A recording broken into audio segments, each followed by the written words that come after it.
Hi everyone, আশা করি আপনারা খুব ভালো আছেন। আমরাও ভালো আছি। সেদিন বাজারে গিয়ে দেখি কাঁকড়া বিক্রি হচ্ছে। ব্যাস, যেমনি দেখা তেমনি কাজ, কাঁকড়া কিনেই ফেললাম। এই কাঁকড়ার কষা বা কাঁকড়ার ঝাল খেতে কিন্তু দুর্দান্ত লাগে।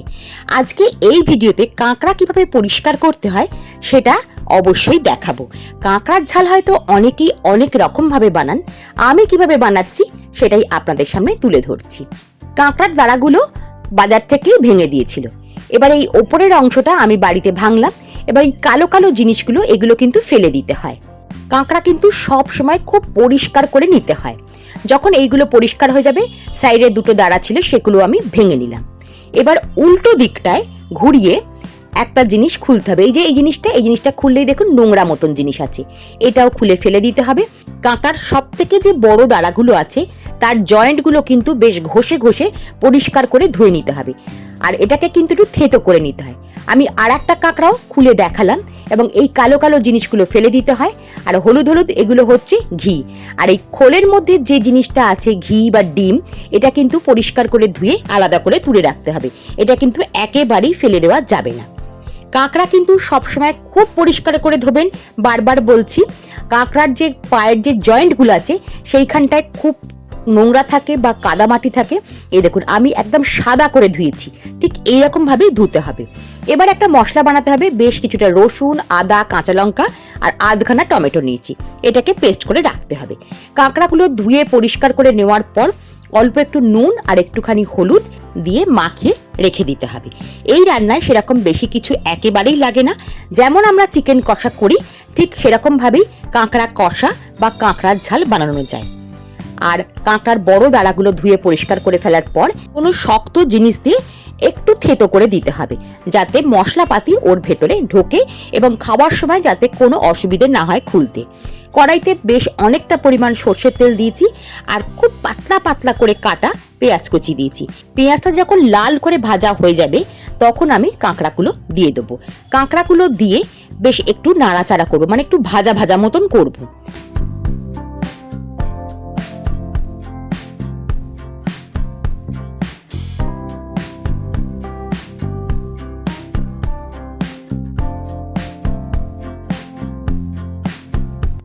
কাঁকড়া যখন একটু ভাজা ভাজা মতন হয়ে গেছে, কাঁকড়ার খোলা থেকে যে ডিম তেলের মতন জিনিসটা পেয়েছিলাম সেটা এর মধ্যে দিয়ে দিলাম। কারণ ওইটার মধ্যে কিন্তু কাঁকড়ার সব সত্ত্ব আছে, ওইটাতেই কিন্তু এই গ্রেভিতে দারুণ টেস্ট হবে। এরপরে দিয়ে দিচ্ছি যে পেস্ট আমি বানিয়েছিলাম, আদা, কাঁচা লঙ্কা, টমেটো, রসুন, সেই পেস্টটা দিয়ে দিচ্ছি।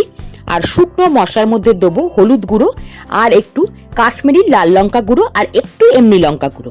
আমি যেহেতু কাঁচা লঙ্কা বেটেছি সেজন্য ঝাল বেশি দিলাম না। আপনারা কেউ চাইলে লঙ্কা গুঁড়ো একটু বেশি দিতেই পারেন। এবার একটু ভালো করে কষাতে হবে। তারপরে দিচ্ছি 2 চামচ মতন টমেটো কেচাপ। যেহেতু টমেটোটা আমি কম দিয়েছি তাই একটু টমেটো কেচাপ দিলাম। আবার একটু ধৈর্য ধরে কষাতে হবে। কাঁকড়া কষার নিয়ম হচ্ছে আপনি যত বেশি কষাতে পারবেন তার তত বেশি টেস্ট। মশলা থেকে যখন বেশ গন্ধ উঠেছে তখন মিক্সির বাটি ধোয়া জল একটু দিয়ে দিলাম আর সামান্য হাফ কাপ মতন এমনি জল দিলাম যাতে কাঁকড়াগুলো সেদ্ধ হতে পারে। এবার দিয়ে দিচ্ছি পরিমাণ মতো নুন। আবার একটু নাড়াচাড়া করে এই কাঁকড়াগুলো সেদ্ধ করার জন্য কিন্তু ঢাকা চাপা দিয়ে বেশ কিছুক্ষণ লো ফ্লেমে রান্না করতে হবে, তবেই কাঁকড়ার দাঁড়াগুলো বা কাঁকড়াগুলো সেদ্ধ হয়ে যাবে। 5-7 মিনিট রান্না করার পর কাঁকড়ার চেহারাটা ঠিক এরকম হয়েছে। আরও কিছুক্ষণ রান্না করলে তবেই কিন্তু কাঁকড়ার লাল মতন রংটা আসবে। কাঁকড়া কষার টেস্ট ব্যালেন্স করার জন্য দিলাম 2-4টে চিনির দানা। কাঁকড়ার মাংস কিন্তু ভীষণ মিষ্টি আর পেঁয়াজও মিষ্টি, তাই বেশি চিনি দেওয়ার প্রয়োজন নেই। কাঁকড়ার ঝাল বা কাঁকড়া কষা কিন্তু ঝাল ঝালই ভালো লাগে। আর কাঁকড়া কষায় কিচ্ছু দেওয়ার ব্যাপার নেই। কাঁকড়া কষায় কোনো মতে গরম মশলা দেবেন না, তাহলে কাঁকড়ার গন্ধটা নষ্ট হয়ে যাবে। আমার কাঁকড়া কষা বা কাঁকড়ার ঝাল কিন্তু একেবারে তৈরি হয়ে গেছে। এবার প্লেটে সার্ভ করে দেওয়ার পালা। রান্নাটা থেকে কিন্তু দুর্দান্ত গন্ধ ছাড়ছে, ভীষণ সুন্দর রান্না হয়েছে বলেই মনে হচ্ছে। আপনারা যদি কেউ চান এইভাবে কাঁকড়ার ঝাল বা কাঁকড়া কষা করতে পারেন। আজকের ভিডিওটা আমি এখানেই শেষ করছি। যদি ভিডিওটা ভালো লেগে থাকে একটা লাইক করবেন। আপনি যদি আমার চ্যানেলে নতুন হন একটা সাবস্ক্রাইব করে আমার বন্ধু হওয়ার অনুরোধ রাখলাম। আপনারা ভালো থাকবেন, সাবধানে থাকবেন। আর আমি কিভাবে কাঁকড়া কষা করি সেটাই আপনাদের সামনে তুলে ধরলাম। আপনারা আমার মতন সহজ পদ্ধতিতে একবার কাঁকড়া রান্না করে দেখতে পারেন, ভালো লাগবে।